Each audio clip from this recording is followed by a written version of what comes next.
लेके आए हैं कोर्स एडिक्स की तरफ से सेकेंड ईयर का एक और इम्पॉर्टेंट टॉपिक जिसका नाम है IUPAC naming for coordinate complex. IUPAC naming for coordinate complex, सबसे पहले आपने first right the name of cation out of coordinate sphere without mention it's number. देखिए सपोज ये आपके पास है कोऑर्डिनेट स्फीयर है, यहाँ सेंट्रल मेटल एटम है, यहाँ पर लिगेंड है। ये देखिए ये आपके पास है लिगेंड, नंबर ऑफ लिगेंड, ये सेंट्रल मेटल एटम है, ये लिगेंड है। और इसके बाहर आपके पास पोटाशियम है, सपोज यहाँ पर पोटाशियम है, पोटाशियम 4 है, या यूं हम इस तरह से लिखते हैं कि यहाँ पर आपके पास FeCN6 पोटाशियम हेक्सासाइनोफेरेट। तो सबसे पहले आपने केटाइन को नाम देना है विदाउट मेंशन इट्स नंबर। इस नंबर को आपने मेंशन नहीं करना है, सिर्फ लिखना है कि पोटाशियम, इस नंबर को मेंशन नहीं करना है। आउट ऑफ कोऑर्डिनेट स्फीयर, ये जो कोऑर्डिनेट स्फीयर के बाहर ये जो काउंटर आयन है या स्पेक्टेटर आयन है, इस केटाइन को फर्स्ट नाम देना है विदाउट मेंशन इट्स नंबर, इसके नंबर को मेंशन नहीं करना है। अब अगर आपके पास सपोज कोऑर्डिनेट स्फीयर है, ये देखिए ये आपके पास कोऑर्डिनेट स्फीयर है और बाहर आपके पास A9 है, तो देखिए right A9 name at the last. A9 name को सबसे आखिर में लिखना है, इसके नेम को आखिर में लिखना है। Out of coordinate sphere, coordinate sphere के बाहर जो A9 आपको दिखाई दे रहा है, इसको सबसे आखिर में नेम देना है विदाउट मेंशन इट्स नंबर। इसके ये 2 या 3 इस नंबर को आपने मेंशन नहीं करना है। अब थर्ड नंबर पे while naming to coordinate sphere, अगर हम कोऑर्डिनेट स्फीयर को नाम देते हैं तो first right the name of ligand.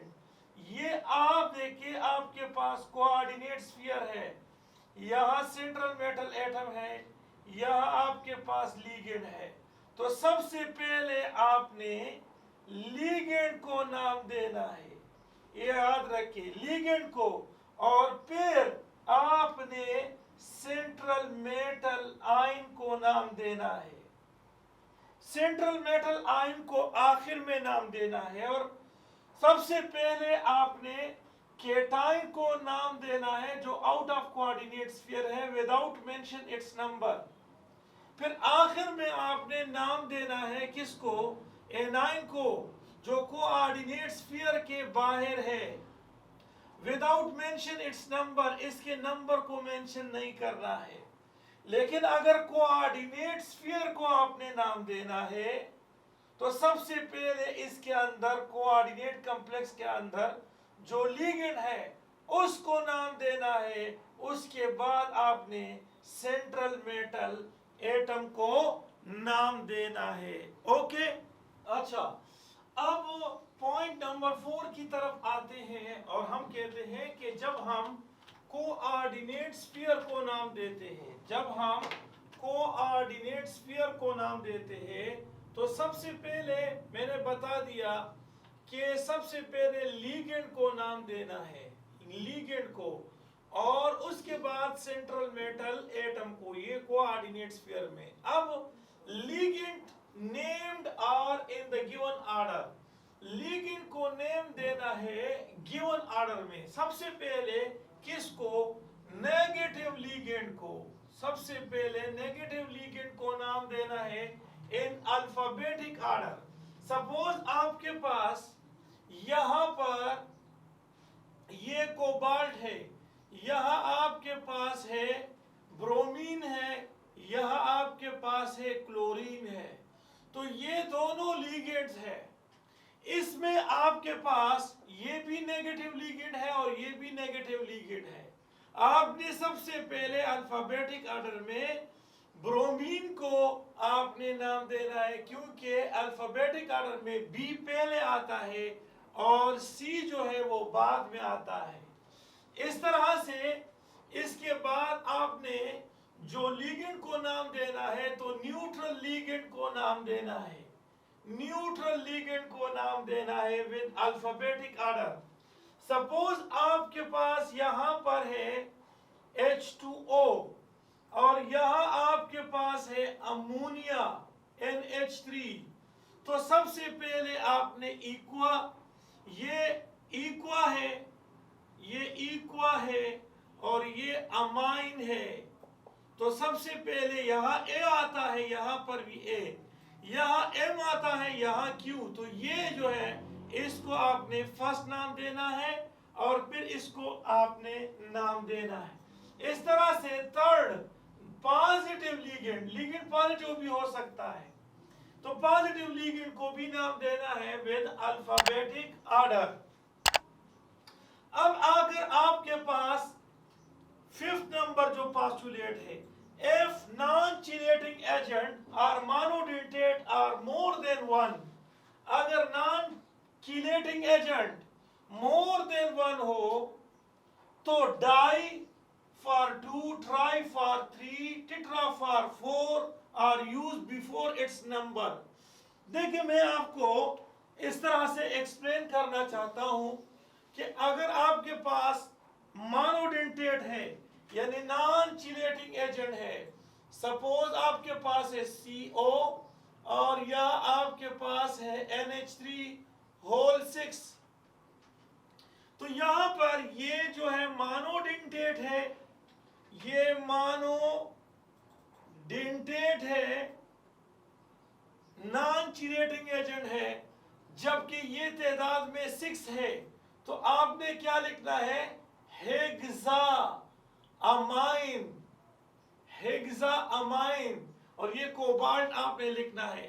तो यहां पर जो भी नंबर आ जाए वो अगर 2 आ जाए तो आपने डाई लिखना है, अगर यहां पर 4 आ जाए तो टेट्रा लिखना है, अगर यहां 3 आ जाए तो ट्राई लिखना है, ट्राई, ये देखिए ट्राई लिखना है, अगर 5 आ जाए तो पेंटा लिखना है। ये उस सूरत में होगा जब आपके पास यहां पर 6 है तो हेक्सा, और ये अगर मोनोडेंटेट हो तब, और यहाँ आपके पास 5 हो तो पेंटा, और अगर यहाँ पर 4 हो तो टेट्रा, अगर यहाँ पर आपके पास 2 हो तो डाई, अगर यहाँ 3 हो तो ट्राई आपने यूज करना है। पॉइंट नंबर 6 की तरफ जाते हैं।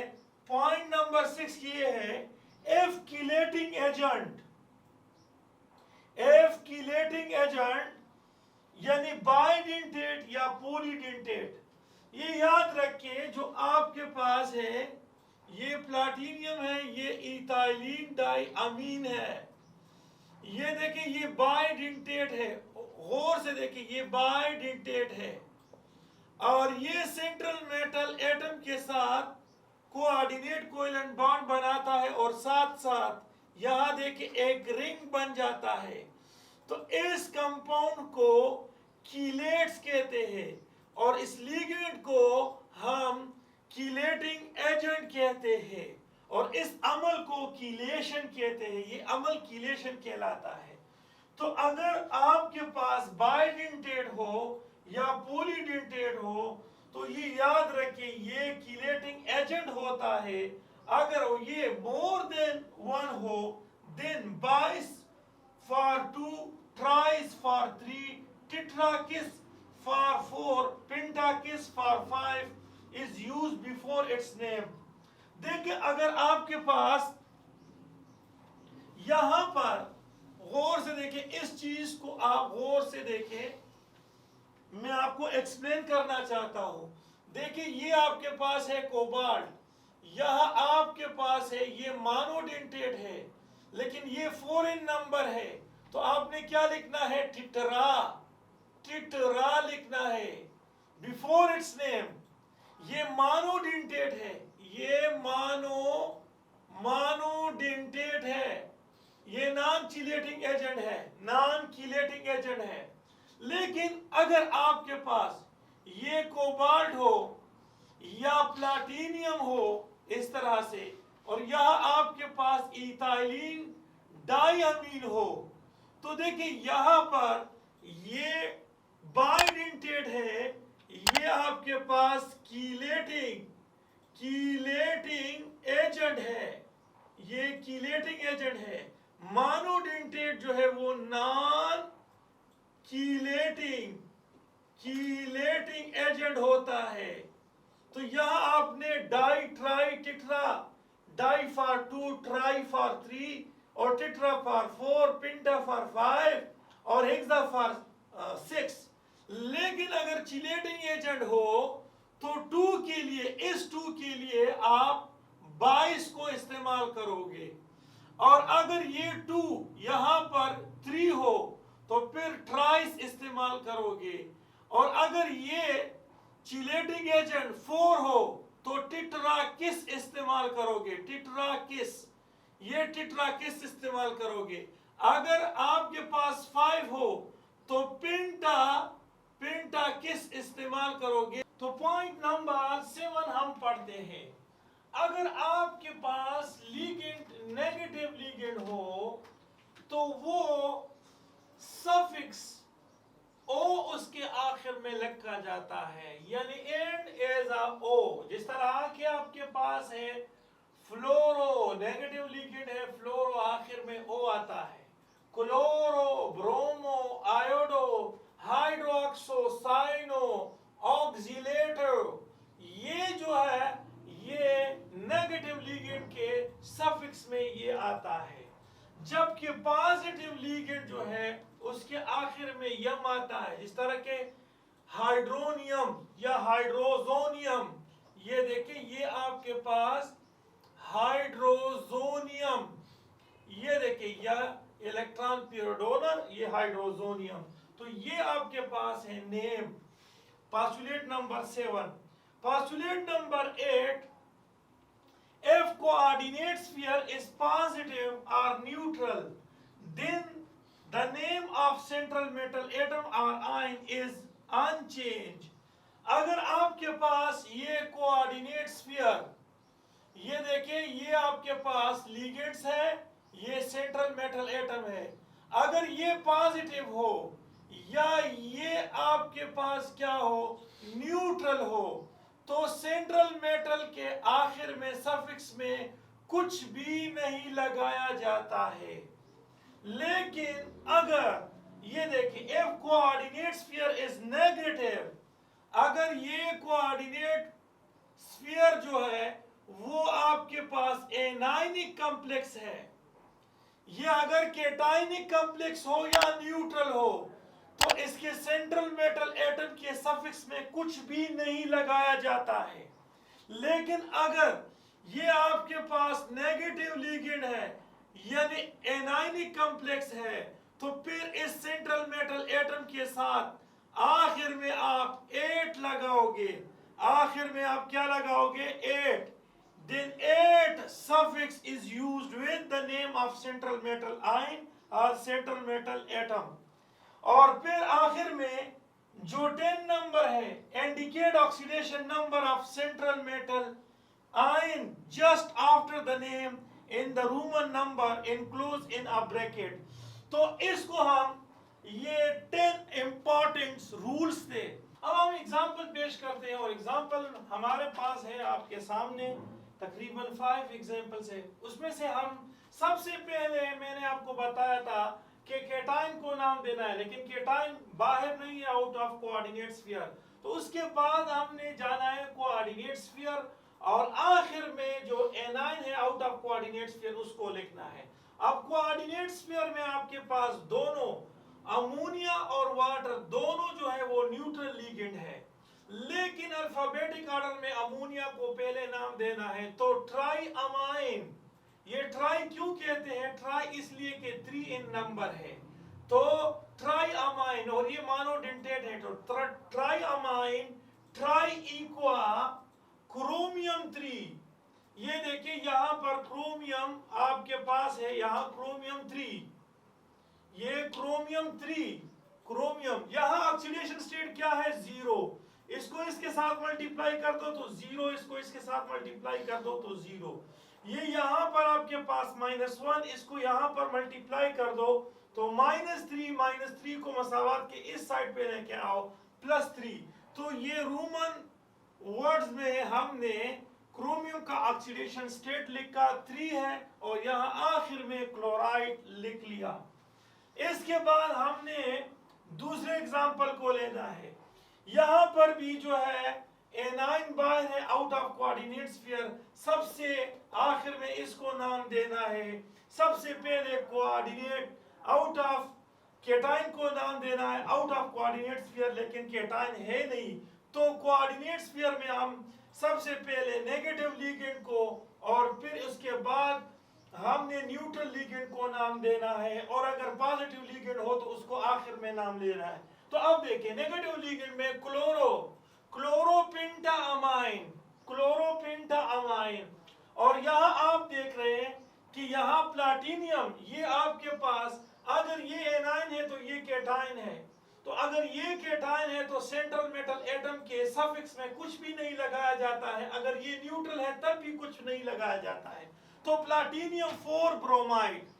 अब 4 ब्रोमाइड, ये प्लैटिनियम 4 जो है यहां पर आपके पास आ जाता है 4 ब्रोमाइड, यहां आपके पास है 4 आता है, और यहां आप देखिए यहां -1 है और यहां पर माइनस, ये देखिए ये -3, तो -3 और ये माइनस, तो -4 उसको उस साइड पे लेके जाओ तो +4, और ये आपके पास आ जाता है ब्रोमाइड, तो ये आपके पास यहां पर 3 है।